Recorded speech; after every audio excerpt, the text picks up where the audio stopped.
Si on a une petite liste, comment construire le produit? Parce que ça nécessite de questionner les prospects avant pour connaître leurs besoins.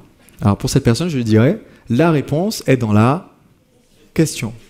Il faut questionner les prospects en amont pour connaître leurs besoins et ensuite construire le produit à partir de ça. À qui envoyer les vidéos de pré-lancement pour se faire connaître?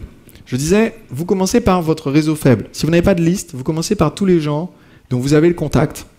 Et vous commencez pas en essayant de leur vendre le produit, vous commencez en annonçant le projet.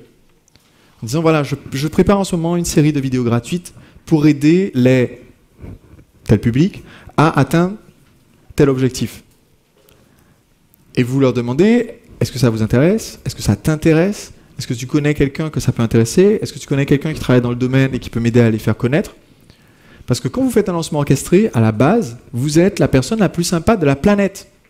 Vous êtes en train de partager du contenu, de l'expertise gratuite. Et pour quelqu'un qui est du monde extérieur, qui n'était pas là à bord de l'avion pour nous aujourd'hui, vous lui dites pas, écoutez, je suis en train de faire une campagne marketing en 3 étapes. Vous lui dites, en fait, j'ai commencé à préparer une série de vidéos gratuites. Et je me dis qu'à la fin, si les gens ont eu suffisamment de conseils, certains décideront peut-être de s'inscrire à mon atelier. Est-ce que vous pouvez m'aider à partager ces vidéos, à les faire connaître au plus grand monde pour que je puisse avoir des retours? Vous voyez la différence d'approche par rapport à, je fais en ce moment une campagne marketing pour essayer de vendre mon atelier. Est-ce que vous pouvez faire suivre? Lequel des deux donne le plus envie de faire suivre à ses contacts?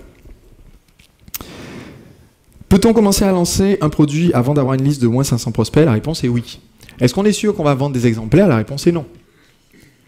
Pour moi, si je veux être sûr de faire au moins une vente, il faut que j'ai une liste d'au moins 300 personnes.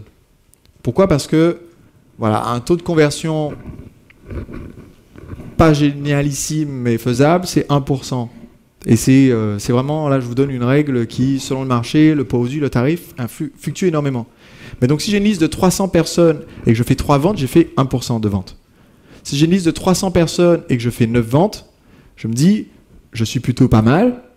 Mais il se peut que il se peut qu'il y ait eu un peu de hasard, mais j'ai de fortes chances que mon pourcentage de vente soit en fait bon.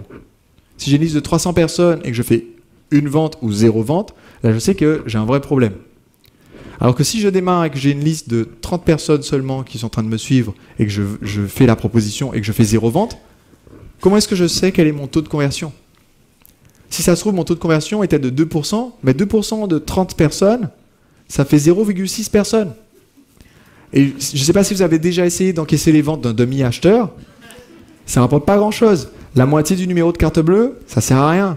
Juste le côté verso du chèque, vous allez à la banque avec juste ce côté blanc, ça ne sert à rien non plus. Donc il vous faut au moins avoir le potentiel de faire un client. Donc pour moi, je me dis à l'idéal, minimum 300 prospects sur ma liste. Tout le monde comprend pourquoi je choisis ce chiffre?